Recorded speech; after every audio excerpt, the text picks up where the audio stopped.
എരുമപ്പെട്ടി പഞ്ചായത്തിലെ കാഞ്ഞിരക്കോട് തോട്ടുപാലം പാടശേഖരത്തിൽ കാട്ടുപന്നി ശല്യം രൂക്ഷം. 4 ഏക്കറോളം നെൽവയലുകളിലെ കൃഷി നശിപ്പിച്ചു. പടലക്കാട്ടിൽ മുഹമ്മദ്, കൊണ്ടപ്പറമ്പിൽ മോഹനൻ, പടലക്കാട്ടിൽ മൊയ്തുണ്ണി എന്നിവരുടെ കൃഷിയാണ് കാട്ടുപന്നികൾ നശിപ്പിച്ചത്. ജലക്ഷാമത്തിൽ നിന്നും കീടബാധകളിൽ നിന്നും വളരെ പ്രയാസപ്പെട്ട് സംരക്ഷിച്ച് കൊയ്തെടുക്കാൻ പാകമായ കൃഷിയാണ് പന്നികൾ വ്യാപകമായി നശിപ്പിച്ചത്. പാട്ടത്തിനടുത്തും കടം വാങ്ങിയുമാണ് പലരും കൃഷി ചെയ്തിട്ടുള്ളത്. കൃഷിവകുപ്പും വനംവകുപ്പും കൃഷി സംരക്ഷിക്കുവാനുള്ള നടപടി സ്വീകരിക്കണമെന്നും കൃഷിനാശത്തിന് നഷ്ടപരിഹാരം നൽകണമെന്നും കർഷകർ ആവശ്യപ്പെട്ടു.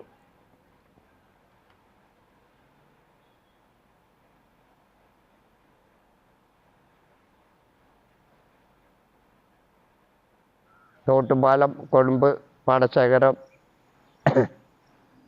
കൃഷിയാണ്.